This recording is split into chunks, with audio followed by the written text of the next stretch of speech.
Hey guys, welcome back. We're in Hua Hin, Thailand, and if you don't know where that is, it's about 3.5 to 4 hours kind of southwest of Bangkok, which is Thailand's largest city.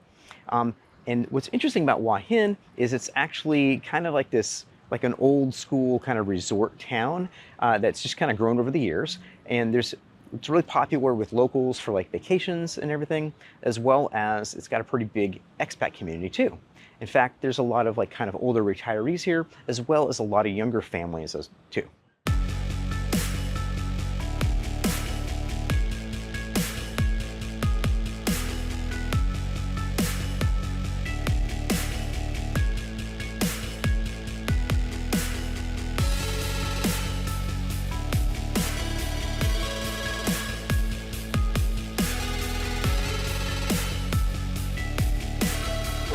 Hey, if you're new here, I'm Joel and my wife Michelle, and together we're the Wandering Hartz, and we're basically living an abundant life by traveling abroad. We've been slow traveling for, well, since 2019, so I think about 5 years at this point. Now today, we want to talk about one of the biggest pain points for us when we travel, and that's accommodations. Accommodations end up being one of the largest parts of our budget, and so we want to show you what it's like here in Hua Hin, what kind of accommodations you can get for under $300 US per month. So now we're actually staying in an apartment residence, which is very common throughout here. And essentially what those are, it's going to be like a regular apartment building, but it's like a serviced apartment. So it comes usually with like a cleaning, and it also has amenities like a gym. In fact, this case, the place that we're staying at does have a small gym with like treadmills and a couple workout machines and dumbbells and that sort of thing. Additionally, it also has a pool, and this is also very common. Our case, we have a small pool on the roof with a really nice view of looking out towards Hua Hin and the Bay of Thailand, which is really cool as well. So enough of me rambling, let's go ahead and show you what the apartment looks like. And then right after that, we're gonna sit down and kind of go over some tips that you will need to know if you're gonna try to book a place like this. All right, let's go. Okay, so here is our apartment. We're going to give you a quick tour of what this looks like. So we're going to start with the wardrobe. We've actually got a whole bunch of shelves here and a place to hang some clothes, and then a nice big long mirror, which I really appreciate. And we do have actually a decent amount of storage. We can hang more clothes, our suitcases, backpacks. There is some more storage up there. And then this, as you can see, is where Joel works. So it's not the biggest workspace, but he's making do with it. There is some storage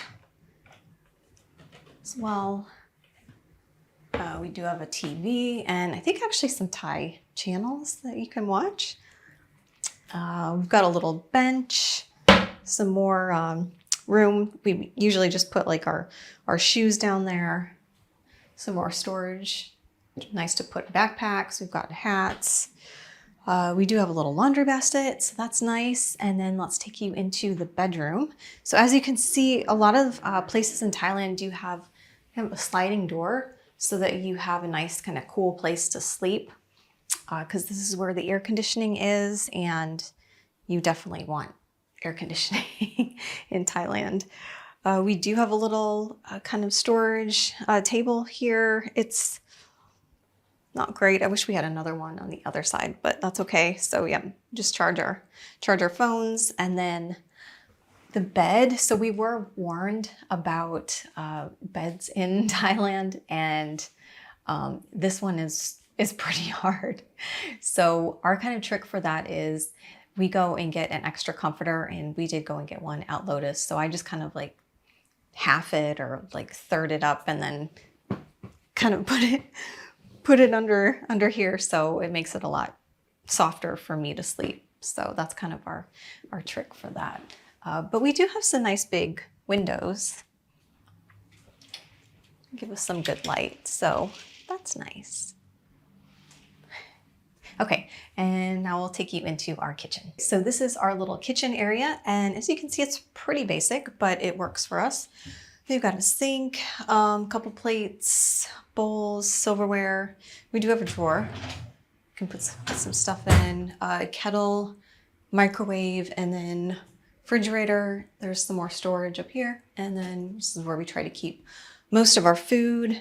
And then all of our water is where we keep down there.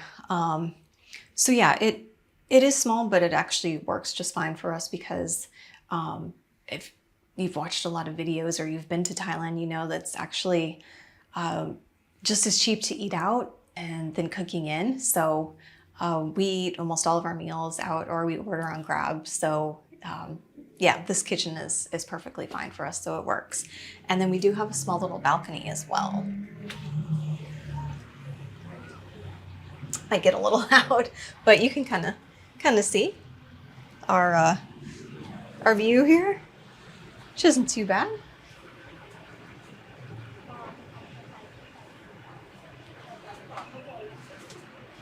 All right, and then we will take you into the bathroom. And here is our bathroom. So I don't have really a lot of storage, but that's all right. We just put our toiletries here. We've got a sink. It's just cold water in the bathroom. Oh, and the kitchen as well. So it's not something that we're used to, but my guess is it's probably pretty normal for Thailand. But we do have a hot water in the shower. I think it's a tankless water heater, so it heats up right away. So that's nice. And it's actually pretty roomy for kind of the size of space that we're in. So yeah, plenty of room for the shower.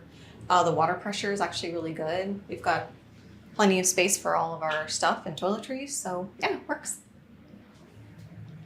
Hey, so now you've seen the tour of the place. It's obviously not very big. We're actually in 25 square meters. Mm-hmm. So what is that? Maybe a little over 260 square feet. Yeah, so it's kind of like a hotel room. Yeah. But we just wanted to kind of give you an idea of what kind of that lower budget end of stays might look like. They're going to be like this. It's a studio, but I think they actually call it a one bedroom because these doors here, since they close off and create a separate room, we've seen a lot of listings and things that will call it a one bedroom, just like that. Mm-hmm. Now, again, if you're traveling, if you're like a solo traveler or whatever, this might be just fine for you. But if you're a couple like us, you know, where you're also working from the same space, it could be a little tight quarters. We can attest to that.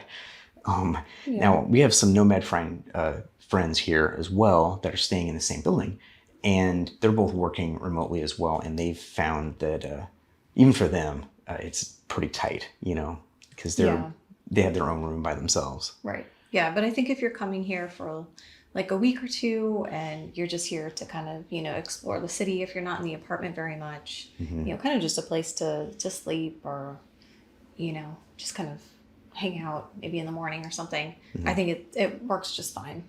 Yeah. All right. So let's talk about a couple other things here real quick, like how we found it. And essentially, like, we didn't go through Airbnb. We didn't do any of those platforms. Essentially, it was, I think, through a Facebook group that we found mm-hmm. it. And so we ended up booking off platform and booked direct with the apartment complex itself, or the residence. Property management. Yeah. Mm-hmm. So a couple quick notes on that. If you are going to come and stay here in those type of places, you're going to have to probably put a deposit down. I think ours was, about $200 or something like that, like a little over half of the rent. So. Yeah. And then we ended up signing a contract, and overall, I think our cost, the cost that we told you, which is about $300-ish, included our water and electricity and internet, which were all separate. Yeah. So I think altogether those were somewhere around $60 mm-hmm. or something like that total. Yeah, and that is pretty common here. I found when I've been looking at places, they will separate the water and electricity. Yeah. And internet possibly too. Yeah. So again, if you want to stay longer, like say you're going to do like 3 months or more, you can definitely get a better price break on that. Mm-hmm. And if you're going to stay even longer, like 6 months or a year, maybe you're coming in on a maybe like a retirement visa or Thailand's new destination Thailand visa, then you know you're going to be for more time. You can't expect to pay what they call like a document deposit. And essentially what that is, from what we've been able to figure out, is it's in addition to the room deposit, and it's for the property management company to give you a certificate that, let me see if I can remember what it's called, a company certificate. And that includes, and it might include other documents too, like the owner's information and all that. Basically a lot of extra stuff you might need for immigration.